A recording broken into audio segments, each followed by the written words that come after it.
Hi guys, DC Breaks back with another video. Today I'm going to be breaking down how I made a bootleg remix of the track Von Dutch by Charlie XCX, or rather how I bootlegged the Skream Benga remix. I love the original, I love what they did with their remix, but I felt like this track was crying out to be made into drum and bass. So today I'm going to break down how I designed all the subs, the leads, the Reeses, how I processed the drums and mixed the whole project. But before we get into it, I just do want to take a moment to talk about bootlegging.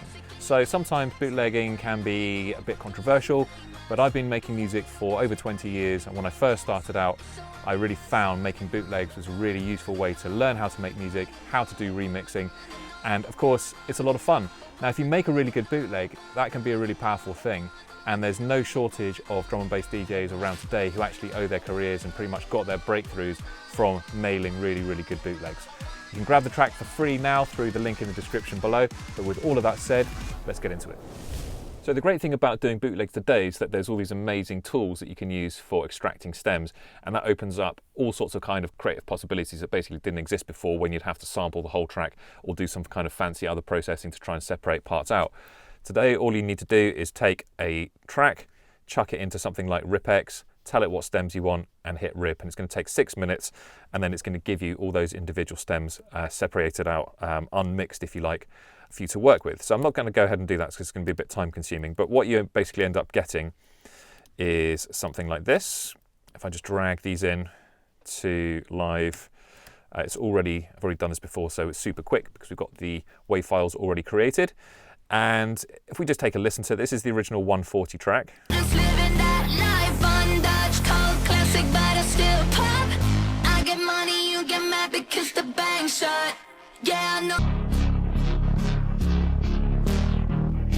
I can hear on this bass stem, it's a bit artifacty. And that's because in this case, it's separated out some of the top end and the low end for the same parts. Now you can fix that in RipX DAW if you really want to kind of go in and tell it where it's made mistakes, and then you can kind of recomp the stems. I didn't bother doing that because I kind of wanted to just do the whole thing. So my process for then kind of doing the whole track essentially was to take this 140 track, speed it up to 174. So we're just coming into Warp, choosing an appropriate algorithm for each one. So usually tones for bass. Sometimes you just need to experiment. Beats, I'm not actually going to take any of the beats, but you could put it into Beats algorithm if you wanted to.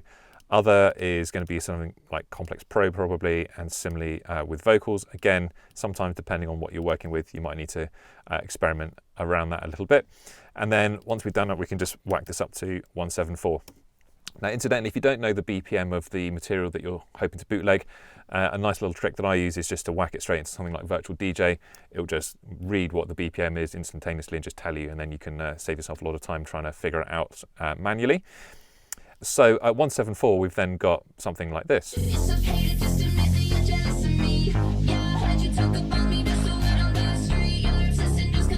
So it's all sounding like really good straight away. What I don't want to do is use any of the main drop. So I'm going to write a whole new drop section, probably get rid of all that as well. And then just really kind of using these sort of intro and breakdown sections for the kind of basis of the remix.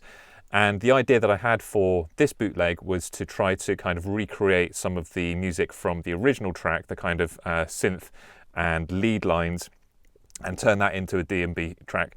And what I kind of liked about the Skream Benga remix was that it was kind of a throwback to dubstep from a kind of 2010 kind of era, and so I thought it'd be fun to kind of make a drum bass track similar to that kind of era as well, as a kind of nod to the vibe of this remix. So kind of bootlegging a remix and then kind of flipping it into drum and bass. So what I'm going to do now is go through some of the main parts of the track, the beats, the bass, some of the mixing ideologies that I kind of use, and just kind of look at some of the things that kind of came up as I was doing this remix and talk through how I went about doing it. So let's jump into the beats. So this is the final Ableton project. Everything's in audio at this point. And what I'll do later on is kind of go through how I organize my mixdown folders and some of the things I do when it comes to mixing.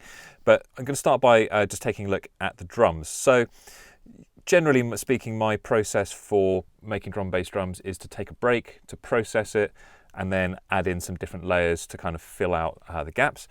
And certainly when I'm making like a bootleg or really kind of just getting a vibe going, I like to try and like take the music that I've got, and get a break that kind of fits with it.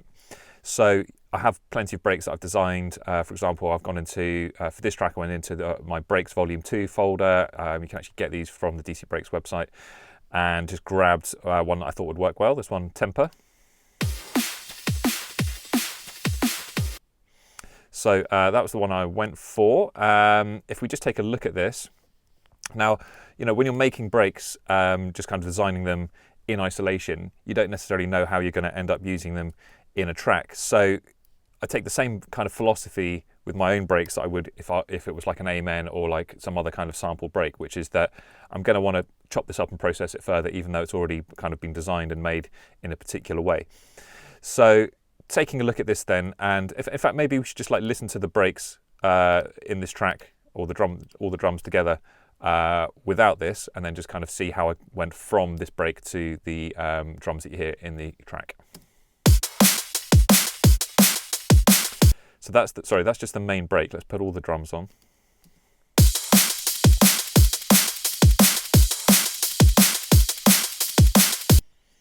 So essentially that's made up of the main break. So this is not including this the loop I just brought in. And then additional shakers. And then these tops.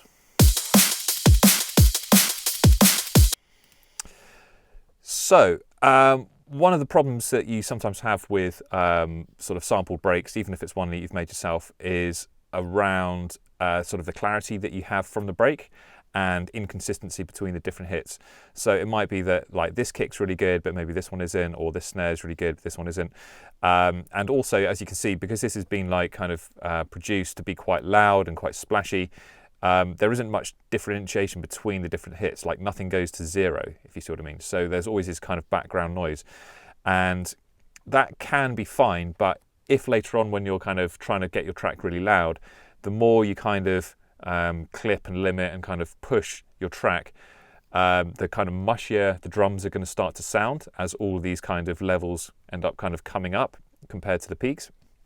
So the one thing I try to do with the kind of the raw parts of the kind of the beat, the kind of the kick and snare, is to make sure that they're really kind of choppy and punchy, and then you can always fill in the gaps with some top end sort of cymbals and hats and stuff. And certainly with the cymbals, I'll look to kind of push those out to the sides and keep everything, all the power, the kick and snare in the center. So what you can see here is if we come into, let's just delete this for a second. If we look at our main kind of kick and snare layers here, you can see that these have been kind of chopped and made really short. And that's really important, particularly with like a kick, where, if this kick was like really long here, later on when it comes to kind of mixing this with the sub, your kick's going to take up kind of like all the space in the low end. So you want to try and keep your kicks really short and punchy. And you can see that it's got a fade on as well to make sure that it's kind of, it's not doing too much, in fact, in this case, but it's just making sure that it does in fact finish by usually like the end of this first eighth note. And similarly with the snare, I wanted to kind of have that sort of energy of that break, the kind of clappish, longer snare. But again, if it's kind of too long, that can really start to muddy things up. So it's important to kind of get that vibe, but then chop it and keep it quite short and sweet.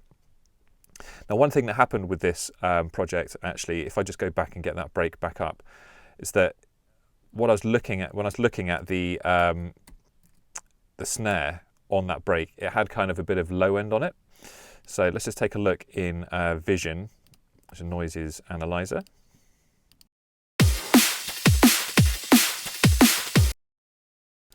So you can see here our kick and our snare, but underneath our snare here, there's quite a lot of sort of low end noise. And although, it's pretty quiet, so like the bottom range of this is what, like minus 72 dB. If we bring that up, like the noise is starting to come in around like minus 40, minus 50. So it's pretty quiet, but it is there. And again, when you start to like really push tracks later on, and applying sort of like clipping and things like that, all of this kind of noise here is going to be accentuated. So you might not hear it now, you might not even really notice it, and it might not be a problem, but later on it might start to kind of cause some problems in the low end. So again, another one of the reasons why you might split things out is to process these hits individually for the mix down of your track. And so, yeah, obviously one thing you could do is come in and just kind of roll off the low end. So if we have a look at our snare here, actually, sorry, this one has already been processed, but if I looked at, let's just take this one, let's put this on a new track. So yeah, essentially if we were like processing this now, kind of chop it, kind of take the tail off, let's put on a Pro Q3. And you can kind of see there, if I put on freeze, all the low end that exists in that snare on that break. So yes, obviously one option you could do would be to kind of roll it off, something like that. So yeah, we've done a pretty good job of removing a lot of that low end. But something else to consider, and something else that I did for this project, was to come into RX11 and to use spectral editing to clean up the snare. So you probably can't see, but this is our snare here. You can see a lot of the kind of background noise, but the brighter parts here, that's kind of like the fundamental of our snare. But if we kind of use this scale to kind of really drill down, so these are our frequencies on the bottom here, so I'm just going right down to the bottom here. Just need to zoom in a bit more. So here we are. So we're now looking at the frequencies between sort of 0 up to, sort of 300 or so. And you can see there is quite a lot of this sort of brighter noise down here. So you could select in spectral editing everything below, let's say, I don't know, what's that, about 120 hertz, something like that, and just cut that out. Now it's not going to like completely remove it, but you can see it has cleaned it up quite a lot. So if I undo that and then redo that, you can see, and that can be a really clean, transparent way of removing noise, and indeed any other kind of artifacts. So I kind of use this process to clean up the snare and even like the hat. What was the kind of going on with the hat? So yeah, this was going on with the hat, and using a similar thing, just kind of got rid of everything below 300 hertz because you don't need that energy in your hats. And then similarly with the kick, similar kind of thing. Just kind of use that to clean up. There was a little bit of like very like kind of low end mud that was kind of in there. So yeah, so just a kind of a slightly more precise and a little bit more advanced way of processing audio as well. So something else to talk about in this project would be how I handle kind of the tops of the break there. If we listen to the drums without any of the top end, it doesn't really vibe very well. It's like, you can hear that choppiness that I've kind of put in there by chopping everything up to get the clarity, but it's now lacking a little bit of a vibe. So what I usually do is have my hats and cymbals, group them together into like a tops group, and then process that. And what I'm usually looking to do, certainly with the cymbals, is to add some width and kind of push those out to the sides. And that can help fill out the track, create that energy, but without kind of competing with the rest of the track, certainly with the rest of the drums.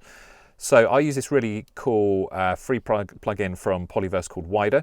And what it allows you to do is to push things out, in some cases like super wide, like 200%.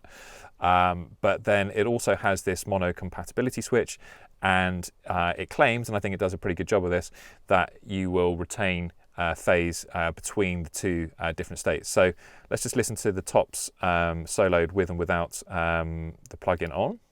So this is without, and then with.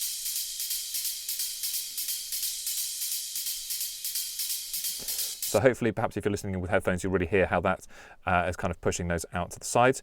Let's just see how it translates when it's summed back to mono.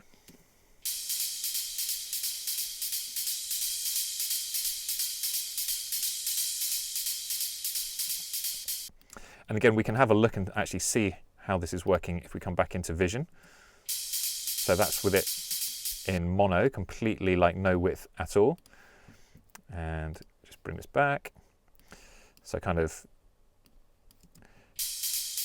completely in phase all the way to the right. Mono. You can see it a lot more stereo. And phase correlations, it's a lot lower, but it's still above 0, so it's still absolutely fine and not causing any phase issues at all. Okay, let's move on now and look at the bass in the track, and I'm going to start with the sub bass. Now I've got the sub bass as a MIDI channel, and I'm going to show you how I get from that, from a sound design perspective, into an audio track in the tune. And I'm going to start by opening up Serum and also an instance of Vision so we can see as well as hear exactly what's going on. So fundamentally it's a pretty simple sound. It's just a pitch down sine wave. It's down to octaves. It has a little bit of noise added into it as well. And then it's really just a case of adding a pitch envelope, which we can shape with this macro here, and running it through some effects, specifically distortion, and with a little bit of a filter, a notch filter, and some EQ. So let's just take a look and see how it kind of comes out. Okay, so we can see this is the kind of pitching down that's being controlled by the pitch envelope. This macro is controlling that. So this is, as you can see if I hover over it, destination A, so that's oscillator A. The sine wave is being sent to the coarse pitch. So the pitch here, we can look in the matrix, we can see that LFO1 is controlling the coarse pitch, and it's being controlled by macro 1. So this pitch is kind of coming down and then settling on the fundamental of the note, which we've got here. Now above that you can see stacked are exactly all the other harmonics above that as well, and this is introduced by the distortion. So if I just turn off all these effects to start with and play that again, we can see we've got our sub, we've got the pitch bend on it from the pitch envelope, from the LFO controlling the pitch, and then there's this noise, this background noise here, which is our noise here. So if I just turn that off and do that again, hit play over here, so we can add our noise in. And so as we start to dial in some distortion, which is a diode distortion, we start to see these harmonics going up like a ladder all the way up through the frequency range. Now that might be the effect that you want to go for, but that kind of distortion is going to clutter up the mids and the highs in our track. So that's why I use a notch filter to kind of scoop out some space, and the EQ is pretty much just a notch filter as well, as doing the same kind of thing. So what we're left with is a sub that obviously it's still got the low end, and that's still really loud, you can hear that, but then we've also got these harmonics, and that means that no matter what we're listening on, we're going to be able to tell when the sub is playing, because even if, let's say we're listening on an iPhone and it doesn't go down to, where are we, sort of like 45 hertz or something, we're still going to hear each of those bass notes through this range of harmonics going up through the harmonic series. And then it's just a case of tweaking how much of this pitch bend that we want, and that's why I kind of assign this to different macros. So if we hit play again, turn off the pitch envelope, we can see we've just got those straight notes, and we can kind of start to increase that. Now, so this pitch shape here is affecting the bend of our LFO, and that just allows us to control the amount of that kind of attack, if you like, that's kind of caused by the pitch bending a little bit more closely. And on high settings we get that kind of really zappy, exaggerated effect. So again, having that kind of pitch envelope on there can really help the sub kick through and kind of really help you feel it. A bit like in the same way that you would do with a kick drum sound design as well. Now something else just to look at is that you can see both here and also here as well that not all the notes are exactly the same, and partially that's because the notes are slightly overlapping. We can see that there's a slight release on here. If you don't have that release, you can get clicking, but what that means is that if you really want to get a nice clean and consistent sub, you really need to kind of chop this up. So if we come into our audio now, once we've kind of recorded this into audio, you can see a good thing to do is to actually chop each note, find the one that you think sounds best, and then copy that across. Because if you don't do that, you can see that this note here is slightly different to this one and this one because of the interference of the kind of tail of the one note with the start of the next note. So usually you just want to take that first one and kind of copy that over, as I've done here, and you can see then for each one you need to apply a fade, because if you don't have a fade, you can see this bass note here is actually finishing off 0, and that's going to create a click. So we need to make sure that for each sub note, we're manually applying a fade at the beginning, perhaps if it's off 0, and then also at the end. Otherwise, we're going to get a click on our note as well. And then if you do that, if I come down and solo this, you're going to have each note playing consistently without interfering with any of the other sub notes.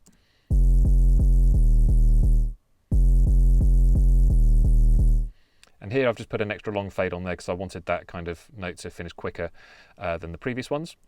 So you can kind of come in and do some editing there. And then when the actual main tune is playing, I've sped that up to be 16th notes rather than 8th notes. Okay, so the other thing that you might notice here is that the sub and the kick are often going to interfere with each other. So what we also need to do is to use some sidechaining to make sure that the kick and the sub are not playing at the same time. So the way that I do that is using Shaperbox. I've got my kick from the beats that we're just looking at coming into Shaperbox and acting as an audio trigger. You set that up by simply choosing audio in Shaperbox and making sure that the external sidechain input is coming in. If we play that now, what we'll see is we'll see the kick here. And you can hear it kind of coming in and out. If I turn Shaperbox off, it'll just be that.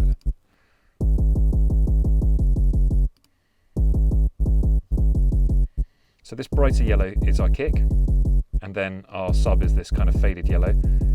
And what we're doing is we're just drawing in an envelope. This is again on quarter notes, and just removing, or basically just bringing the volume down completely when that kick is playing, and then kind of bringing it back. And you can kind of really fine tune this to make sure that they're really distinct. I guess the balancing act there is if you have it too long, if I did something like, oops, double click to get rid of these. If we did something like that, it's going to sound really gappy. It's going to be like a big pause in between.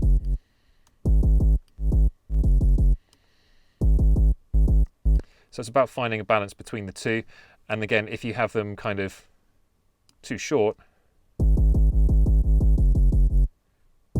you're going to get some overlap, and that could cause some phase issues or a bit of peaking, or just generally a bit of muddiness between your kick and your sub. So something like that, fairly short, just to allow the kick to kind of kick in, and then the bass to kind of jump straight back in as soon as the main kind of energy of the kick is out of the way.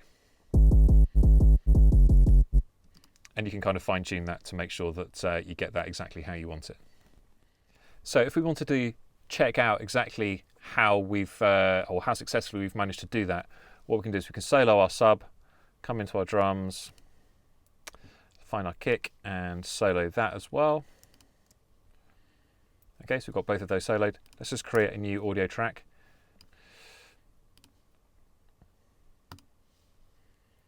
And then we can see what we've got. So if we jump in, first of all, we can see straight away that our sub is not loud enough compared to our kick. We want these to be more even, so that's something to look at. But we can see if we zoom right in that the transient of the kick, which is there, has not been affected by the sub. You can see that's what it's like without any fade. And if we come across, it's the same over here. And if we come across over here, it's the same over here. So this is still basically exactly how it should be. It hasn't been affected by summing with the sub. So if we didn't have that sidechain processing on, let's just see how that would compare.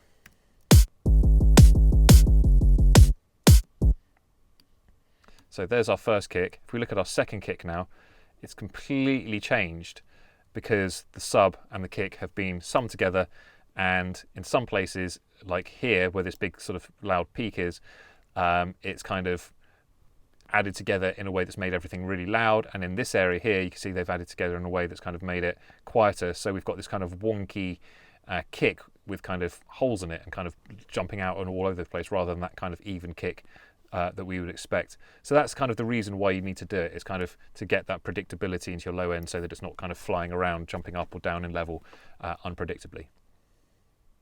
Okay, the next thing I want to look at is the big Reese that happens at the end of the first section. This is what it sounds like in its final form.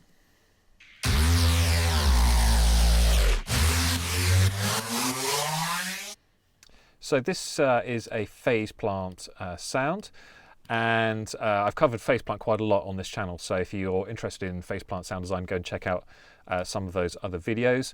There is one about Reese sound design in there as well.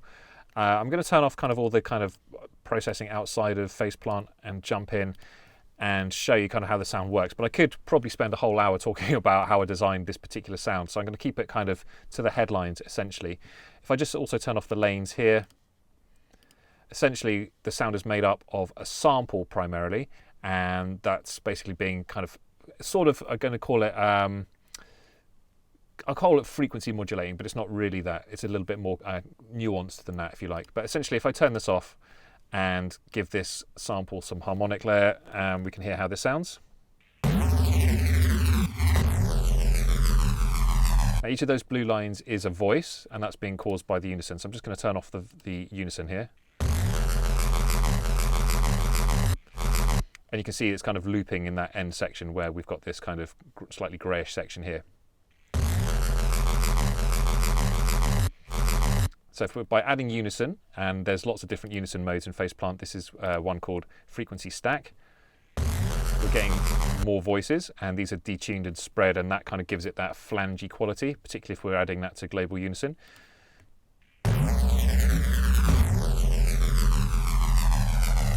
But what I'm doing with this is I'm kind of not giving it any harmonics, so it doesn't have any frequency. It's basically playing at 0 hertz, so nothing is happening until we use this analog waveform to actually control the shift, which is basically a way of kind of shifting the frequency of our sample. And it's doing so with this kind of analog waveform, this saw shape pattern to it.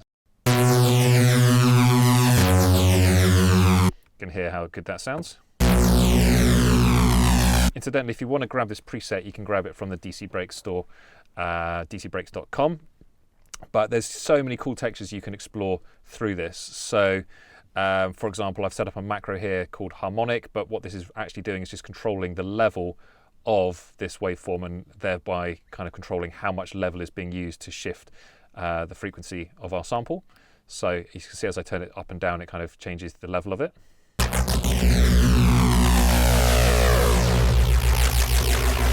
So that can come up with some really cool textures as well. There's this one here, this macro called nasty. I had to put danger in there because this is a really, really like sensitive control. It's controlling the shift of our modulator, if you like, also the shift of our sample, also the level of our modulator, and the harmonic of this as well. So this in combination with this though can really lead to some interesting different kind of harmonic textures.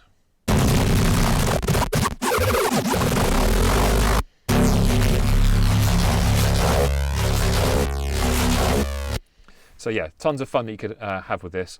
The lanes are just kind of applying some other stuff, a bit of sort of distortion and other things to kind of fill it out. I won't jump into that in too much detail. But essentially then, that's kind of the starting point for the track. Now I've fiddled around with it, so I'm just going to reload that so you can hear how it sounds, or how it did sound in the project before I kind of rendered it off. So this is kind of how it ended up sounding.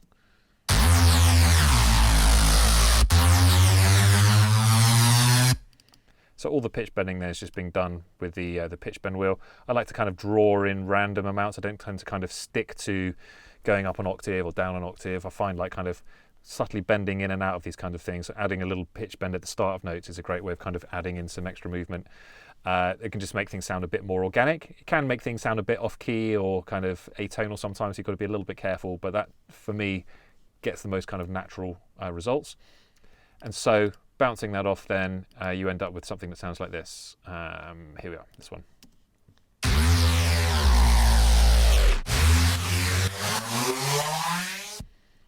Now, if you're observant, you might have noticed there that the volume was kind of leaping up and down. So the final thing before I kind of bounce this off to get our final processed Reese here was just some very simple volume automation. And I think volume automation gets overlooked a little bit as a kind of simplistic tool just for bringing the track volume up and down, right? But in this case, it was really effective to kind of create this sort of pumping and kind of add a sense of the Reese kind of being pulled apart as you kind of get thrown into the next section of the track. So don't overlook that. That can be a really effective way of processing your sounds in general, but great also for Reese design. Hey everyone, I hope you've been enjoying this tutorial. At DBS Institute, we provide degree level training to help you take your skills to the next level and start your career in music production. Head to the link to find out more.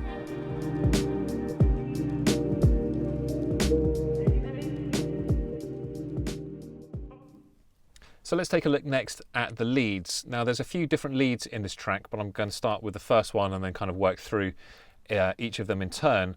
But before I even do that, I just wanted to look at a sound that's not actually in the final project, because this was my original idea for the track, and it was to basically build the tune around the original bass line in the original Von Dutch track, which sounds like this.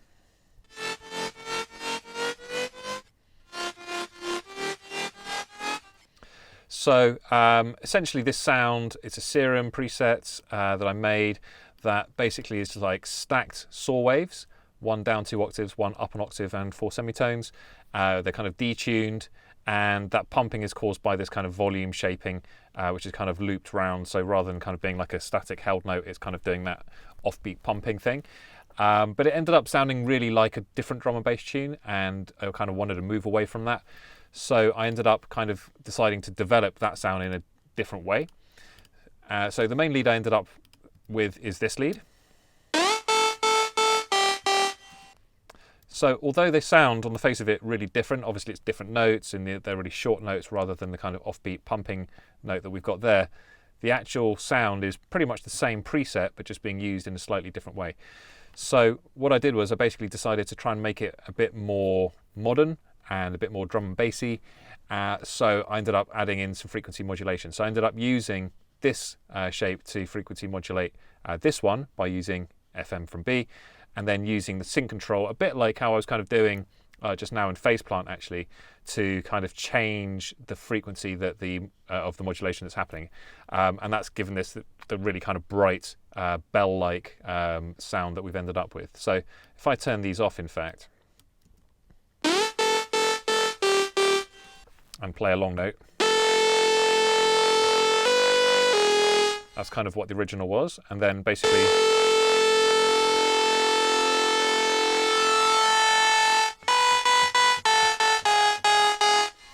you end up with something like that, as opposed to if I just reactivate these ones, it's kind of what it sounded like before, give or take.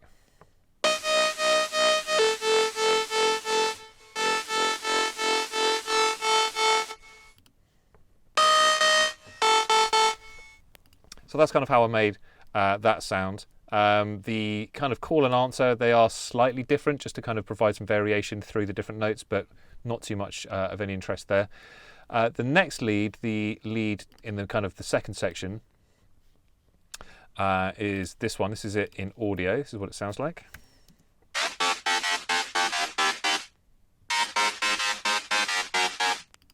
So let's take a look at this in its MIDI form.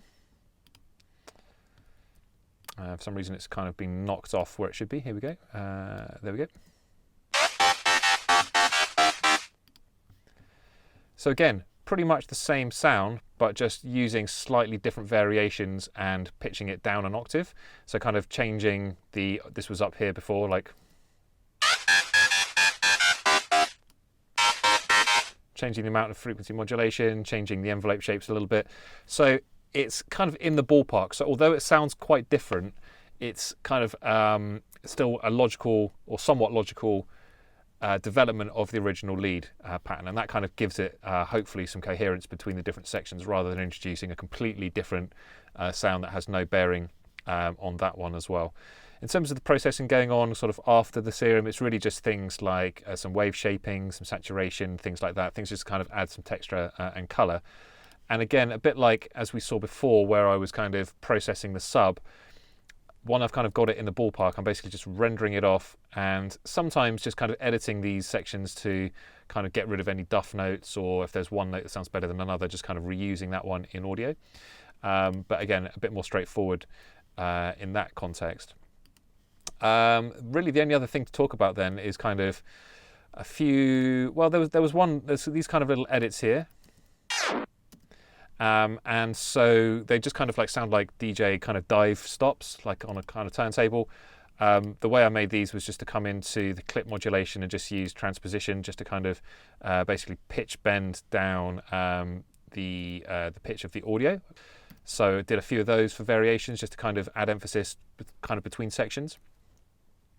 And then the only other thing I think is worth mentioning is how I kind of introduce the sound. So I didn't want to have a kind of big sort of section of the lead in the build up to it dropping. I wanted it to kind of be a surprise, but I did need to link the drop with the build up. So all I did was I kind of had a copy of the build up lead in MIDI. Let's just hear what that sounds like.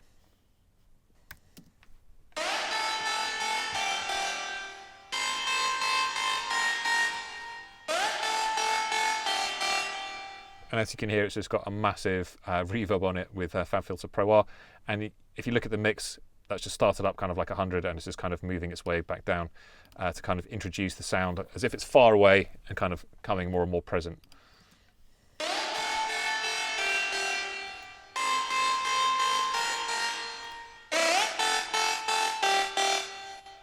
So it's almost all the way in, and then when it drops, it's like really dry and kind of in your face and a lot brighter and kind of like the main lead for the track.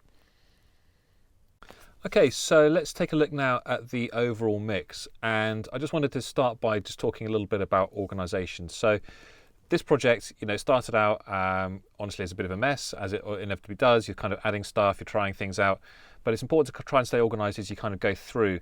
And eventually, when you kind of start kind of refining the project and kind of getting it into shape, starting to kind of take that organisation into consideration. So what I've done here is you can see I've got my drums, I've got my main break as a folder. We looked at this a little bit more briefly already, but within that I kind of got my kick, snare and hats from my main break as a group, additional shakers, but all the drums are within this drum folder. And that means I can very easily control the level of the drum in the final mix. If I'm listening to the whole thing, it's like, well, just the drums are just generally a bit loud. Similarly with the leads, I've got a folder for all the leads. And, you know, within there, I've kept the MIDI just to kind of demonstrate, but usually this would just be all kind of audio at this point. And again, you know, within the leads, there's kind of the first lead, so that's kind of organized into its own group, so I can bring the level of that whole group of leads up and down a little bit. It might be spread over a few channels, as this one is. And then maybe the second lead is also across a few channels, so that needs its own little group, and just means you can bring up the levels of different sounds much more easily. So definitely worth considering doing all of that, particularly as you start getting into kind of different, like the kind of the build-up lead, which has effects on it, and different kind of edits and things like that. The project can get a bit unwieldy otherwise. Similarly, within the bass, we've got our sub as a kind of its own little group. There's also channels and kind of groups for things like the plucks and the wahs. You know, there might be like a couple of different Reeses. You know, you're going to mix the individual levels of those Reese to make them fit within the context of the track. But then, you know, overall, you might need to bring them up and down as well. So the other thing you can do about that is that's kind of important about that is that for each individual group, it might be that once you've kind of got all of your leads in there, you know, you need to do some further processing. So in this case, kind of removing all the low end and quite a bit of the brightness off the top end as well in this case, so that, you know, all of those leads have a similar kind of sonic kind of signature, and they're not kind of all different, all flying over the place. It can kind of get everything a bit more cohesive. There's also some kind of side chaining going on here as well, using Shaperbox, as we saw before, using the kick and the snare to kind of dark out some of the competing frequencies there. Something else to think about as well is actually also bouncing off your effect sends if you're using them. This can be a really effective way of cleaning up kind of unwanted mud in the track, and also, you know, it's quite easy to lose track of what's going on in your effects, you know, things that have long tails, particularly reverbs and delays and things like that. So I always render these off and then usually further process these as well. In this case, let's have a look at the processing that I've done here. Again, so some side chaining, so that these are being side chained as well, so they're not interfering with the rest of the mix. And then things like the reverb tail here. So I do still have this one, I have rendered this one off, it's here, but just to kind of show you how this was working. So I've kind of got my reverb here. It's a send, so it's on full mix and just kind of sending little bits of the signal there. But then in the EQ, we're kind of removing all the low end so that there's no kind of low end mud being applied to the whole mix from any of that reverb, and again everything being side chained from the kick and the snare, so that it's kind of not clashing with other things. It's just filling out the gaps in the track and kind of filling things out a bit. So let's move on and look at the master. So I tend to keep my master bus fairly simple these days. I usually start with an EQ. So here we're just kind of rolling off the very low end, all the kind of rumble below 20 hertz. You'd be amazed how much of that kind of stuff gets introduced into a track. Rolling off the very highs, again, you don't really need stuff up here. It's just going to sound really horrible when it's really loud, so you can kind of get rid of it more in that end than you think. And then I have an EQ that's just basically removing low content from the side channel so that we're keeping all of our bass in the mid channel.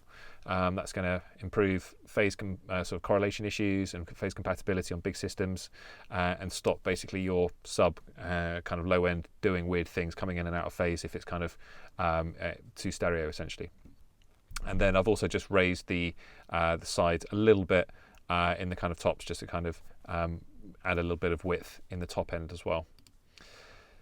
So next I tend to use a plugin called Elevate from Newfangled. It's a really transparent limiter that can just help you get your tracks really loud. Just a bit of gain reduction, gain input being kind of pushed into that a little bit.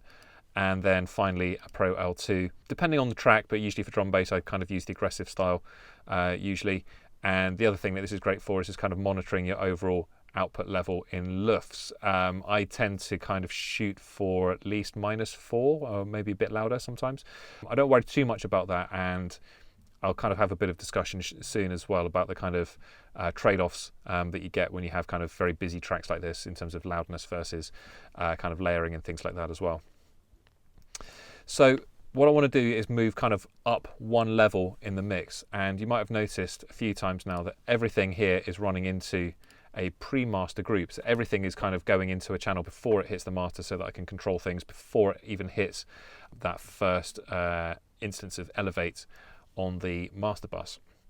And what I'm doing here is I'm using a little chain that I've created here, which is my kind of clipping chain. And what this is doing is basically I've got this plug in, the DP Meter 5, which is just allows us to set a level, a reference level, in this case 0 dB FS. So basically peaking as much as possible without going over 0. And the way that we do that is we simply play everything into this bus and then just hit this M to match it to that reference level, and that will turn up or turn down the gain of your signal correspondingly. So it's basically just gain staging your signal to not be peaking above 0. Often when you're summing together all this stuff, in fact if we turn this off now, you'll see the kind of level of everything kind of flying into the pre-master. So we've got all of our different levels here. They're all stacked one on top of the other, apart from if there's any sidechaining, and they're summing together. And some of those sums are going to be adding together to make our signal too loud. So let's just see kind of where it is. So we can see it's definitely, you can hear it as well. It's like really obviously like clipping. We could measure that as well if we wanted to. But by using the DP Meter 5, we can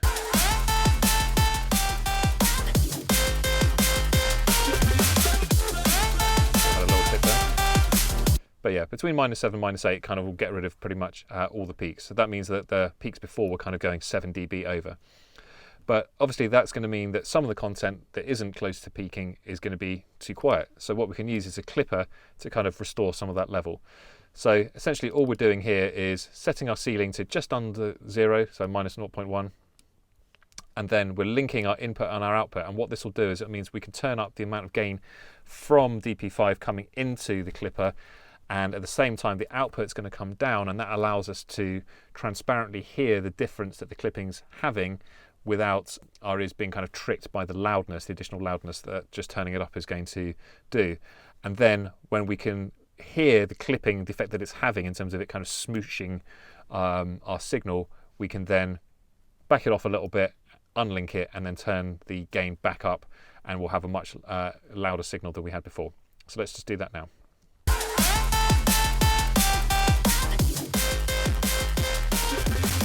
So obviously if I whack it up to 13, you can see how much clipping is happening, and it just sounds terrible. So somewhere between 3 and 6 usually is enough, depending on your signal gain.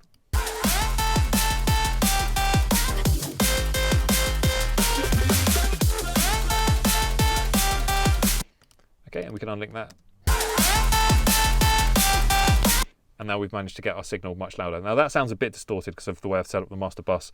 I think it was nearer to 3, but that's basically the process for that. And this kind of leads on to what I was saying earlier about everything summing together and needing to kind of control that. So if you don't do that, what will happen is everything will kind of run into that first limiter really peaky, and the limiter will be having to work really hard. So if you can get rid of those peaks before it hits the limiter can act more transparently, and you'll be able to get a more cleanly loud signal without it sounding overly affected by that limiter. So that essentially is the name of the game. We could perhaps look to demonstrate that. If we take our pre-master here, and if we turn off our K-clip and just kind of record a little bit of what it sounds like with and without, you'll hear the kind of the difference there.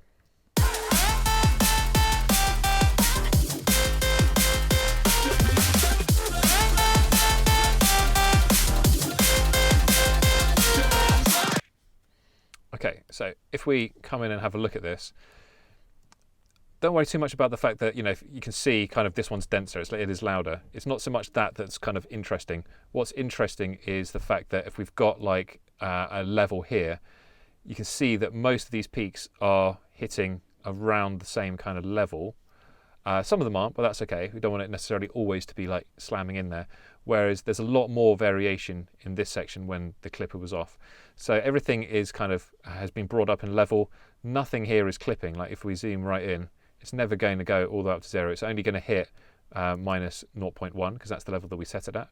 And you'll notice as well that you think sometimes people think of clipping as kind of like squaring it off, but it's actually not. Depending on the clipper as well, this K-Clip 3 has a really good algorithm. It actually kind of gets up to kind of 0, but it still encodes a lot of the information in there. So it's not kind of, although sometimes you can hear the distortion, it's not kind of like literally cutting everything off. You still get some detail preserved into those peaks as well.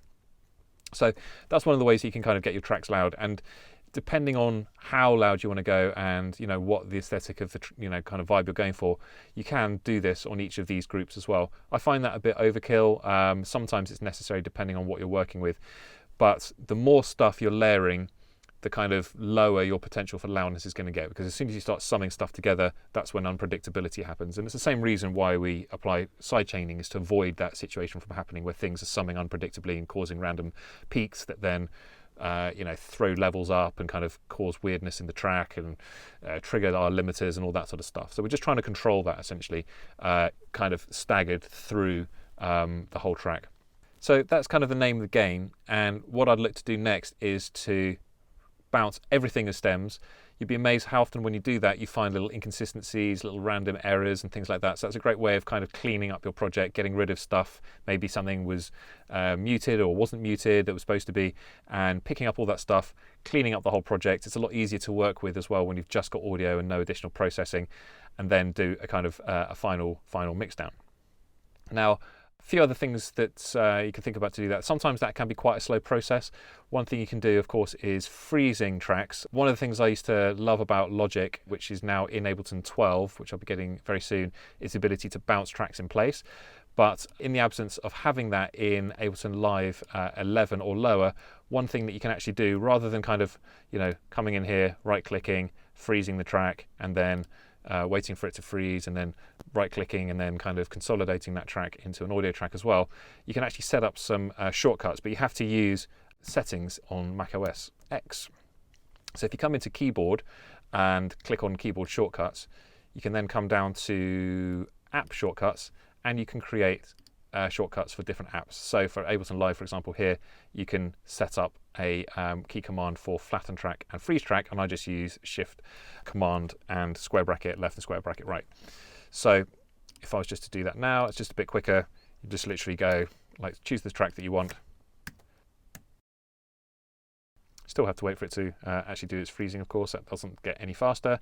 But once it's frozen, then just do your other shortcut. So it does speed things up a little bit, but I am looking forward to getting Ableton Live 12 so that you can just bounce in place as well. Now, one final thing that I thought was quite interesting about this mixdown was the work that this Pro Q3 is doing on the pre-master. Now, we saw obviously what the clipper was doing in terms of kind of getting everything up to a level, but one of the other problems I had was that I found that mainly because of the lead, everything was starting to get a bit too stereo, a bit too wide. And so what I wanted to do, or what I decided to do, was to use the Pro Q3 to dynamically reduce the level, so the gain of the side channels when they were starting to get too loud. So mainly when the lead was playing or other elements were combining to push too much content into the sides. So essentially you can see and hear what's happening here. I'm really zoomed in, so it's not really as dramatic as all that. We're only getting like 1 or 2 dB of actual gain reduction, but let's just see what a difference that makes. So with and then without.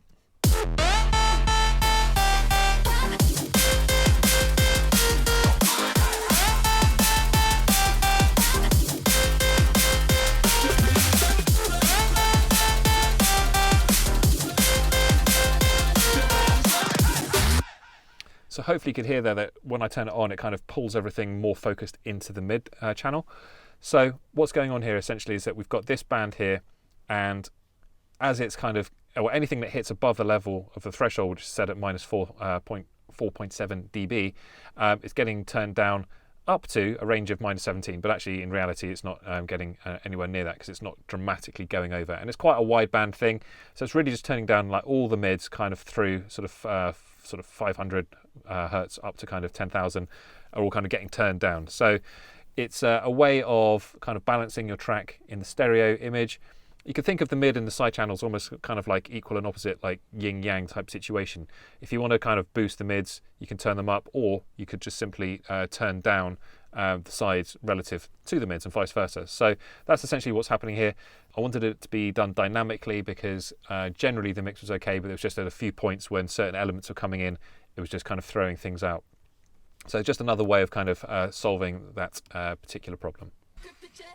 So don't forget, you can get the track for free as a download in the link in the description below. Let me know if you're feeling it, and if you have any questions about anything to do with the production side of things, drop your questions into the comments below and I'll do my best to answer those as well. Let me know as well if there's any tracks you want me to bootleg next. I'll be up for some suggestions on that. And if you've enjoyed the video, please do like and subscribe to get more videos like this from us here at DBS Institute. But that's it for this video, and I'll see you in the next one.